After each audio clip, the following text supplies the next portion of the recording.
Hello everyone, আসসালামু আলাইকুম। আজকে আমি আপনাদের সাথে শেয়ার করব এই গরমে বাচ্চাদের জন্য খুব সহজে একটি নিমার ডিজাইন কাটিং এবং সেলাই ভিডিও।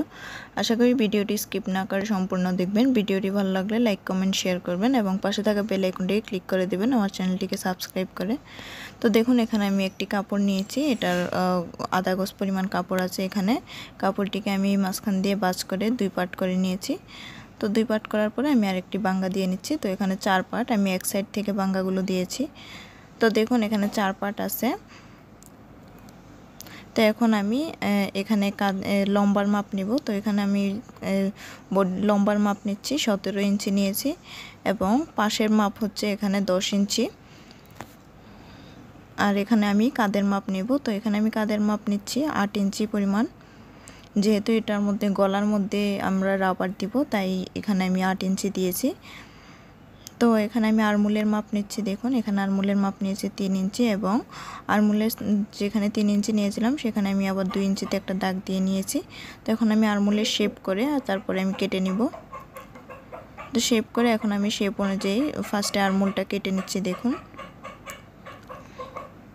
এই তো আরমুলটা কাটা হয়ে গেছে। এখন আমি কাঁধের যে বন্ধ অংশটা ছিল সেটা কেচি দিয়ে কেটে আমি কেটে নিচ্ছি। তো কেচি দিয়ে কাটা হয়ে গেছে। এখন আমি সম্পূর্ণ পার্টগুলোকে মেলে নিচ্ছি। সম্পূর্ণ পার্টগুলোকে মেলে নিয়ে আমি একটি পার্ট আলাদাভাবে সরিয়ে নেব। এর মধ্যে আপনাদের কাছে একটাই অনুরোধ, আমার ভিডিওটি যদি আপনাদের কাছে ভালো লেগে থাকে অবশ্যই লাইক কমেন্ট শেয়ার করবেন এবং আমার চ্যানেলটিকে সাবস্ক্রাইব করে পাশে থাকা বেল আইকনটিকে ক্লিক করে দেবেন পরবর্তী ভিডিও নোটিফিকেশন পাওয়ার জন্য। আর এরকম আরও অনেক সুন্দর সুন্দর বেবি ড্রেস ডিজাইন আমার চ্যানেলে দেওয়া আছে, চাইলে চেক আউট করে আসতে পারেন। তো দেখুন, এখানে আমি কাঁধের যে বন্ধ অংশটা ছিল সেটাকে আমি এখন সেলাই করে নিচ্ছি। একটু মোটা করে বাঙ্গা দিয়ে তারপরে আমি সেলাই করে নিচ্ছি। এখানে আমি মোটা ইলাস্টিক লাগাবো, তাই তো সেমভাবে আমি আরেকটি সাইডও আরেকটি পার্টও আমি সেমভাবে সেলাই করে নিচ্ছি বাঙ্গা দিয়ে। এই তো দুটা পার্টে আমার সেলাই করা হয়ে গেছে। তো এখন আমি একটি ইলাস্টিক নিয়েছি। তো দেখুন, ইলাস্টিকগুলো লম্বা আছে এখানে 6 ইঞ্চি। এখানে আমি 12 ইঞ্চি আছে মোট লম্বা। তো এখানে আমি ঠিক মিডল বরাবর কেচি দিয়ে কেটে তারপর আমি 6 ইঞ্চি করে রাখবো। তো আমি দুইটি পার্ট করে নিয়েছিলাম। তো একটি পার্টের মধ্যে কাঁধের মধ্যে আমি লাগিয়ে নিচ্ছি ইলাস্টিকটা লাগানো হয়ে গেলে এক সাইড থেকে ভালো করে সেলাই করে নিব। এক সাইড থেকে সেলাই করা হয়ে গেলে আমার যতটুকু গলার মাপ আছে সেই গলার মাপ অনুযায়ী আমি ইলাস্টিক রেখে আমি বাড়তি ইলাস্টিক সেলাই করে কেটে ফেলে দেব। তো এখানে আমি 5 ইঞ্চি পাশ বরাবর নিয়ে বাড়তি ইলাস্টিকগুলো এখন আমি কেটে ফেলে দিচ্ছি। তো এই তো দেখুন, এক সাইডের ইলাস্টিকটা লাগানো হয়ে গেছে। তো সেমভাবে আমি আরেকটি পার্টেরও ইলাস্টিকটা লাগিয়ে নিয়েছি। তো এখন আমি একটি কাপড় নিয়েছি। তো এখানে এটা হচ্ছে আরমোল থেকে পাইপিং হিসেবে আমি কাঁধের মধ্যে ফিতা লাগাবো। তো এটা লম্বায় আছে 13 ইঞ্চি এবং আড়াআড়ি আছে 2.5 ইঞ্চি, 1.5 ইঞ্চি পরিমাণ। তো এখানে আমি দেখুন এটা হচ্ছে এক সাইডের জন্য আমি নিয়েছি।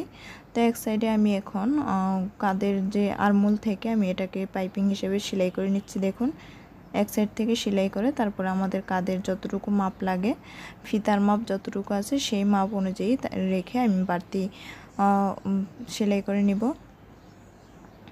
তো আমি এক সাইডে লাগিয়েছি পাইপিং, এখন আমি আরেকটি পার্টের আরেক সাইডেও সেমভাবে লাগিয়ে নিচ্ছি। তো পাইপিংগুলোকে কিন্তু অবশ্যই সোজা পাশ থেকে উল্টো পাশে লাগিয়ে সেলাই করতে হবে, সেটা আপনাদের মনোযোগ সহকারে দেখতে হবে। তো দেখুন, আরেকটি সাইডও আমি সেমভাবে আপনাদের বোঝানোর সুবিধার্থে এবং সেলাই করার সুবিধার্থে আমি আরেকটি পার্ট সামনের দিকে এনে তারপর আমি সেলাই করে নিচ্ছি। আর সেলাই করার সময় অবশ্যই খেয়াল রাখতে হবে যাতে সোজা পাশ থেকে সেলাই করে বাঙ্গাটা দিয়ে তো উল্টো পাশে আমরা বাঙ্গা দিতে পারি। তো আমার এক পাশের কাঁধ আমার সেলাই করা হয়ে গেছে। এখন আমি পাইপিংগুলোকে বাঙ্গা দিয়ে সেলাই করে নেব। তো ফার্স্টে আমি আরমোলের সাইডটাকে দেখুন সুন্দরভাবে চিকন করে বাঙ্গা দিয়ে সেলাই করব।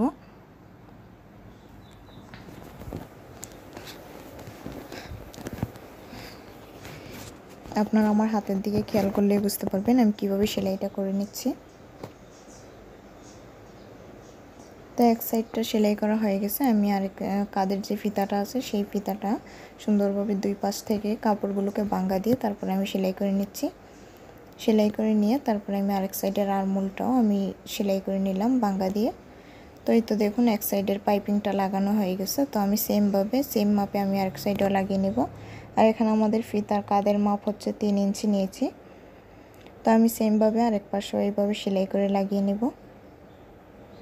তো আপনারা আমার হাতের দিকে খেয়াল করলেই বুঝতে পারবেন আমি কীভাবে সেলাই করছি। আর গরমে আপনারা যে কোনো বয়সের বাচ্চাদের জন্য কিন্তু এই জামাগুলো বানাতে পারেন, অনেক আরামদায়ক হবে পরতে। তো আমি এক পাশে সেলাই করে নিয়েছিলাম এক পাশের আরমোলে এবং আরেক পাশের আরমোলেও সেমভাবে আগের বারের মতোই সেলাই করে নিয়েছি। তো এখন আমি এটাকে দেখুন সুন্দরভাবে পাঙ্গা দিয়ে তারপরে পাইপিংগুলোকে সেলাই করে নিয়েছি। এই তো আমার জামাটি প্রায় কমপ্লিট হয়ে গেছে। এখন আমি আমার বডির মেজারমেন্ট অনুযায়ী দুই পাশেরই সেলাই করে নেব। তো যেহেতু এটা ইলাস্টিক দিয়ে সেলাই করেছি তাই একটু বডি লুজ থাকলে জামাটা সুন্দর লাগবে দেখতে। তো আমি দুই পাশের মেজারমেন্ট অনুযায়ী 1 ইঞ্চি করে কাপড় রেখে তারপরে আমি সেলাই করে নিয়েছি।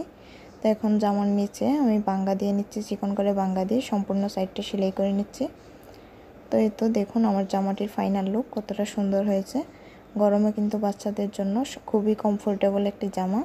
আপনারা কিন্তু যে কোনো বয়সের বাচ্চাদের জন্য বানাতে পারেন। সো আশা করি ভিডিওটি ভালো লেগেছে। ভিডিওটি ভালো লাগলে লাইক কমেন্ট শেয়ার করবেন এবং আমার চ্যানেলটিকে সাবস্ক্রাইব করে পাশে থাকা বেল আইকনটি ক্লিক করে দেবেন। আল্লাহ হাফিজ।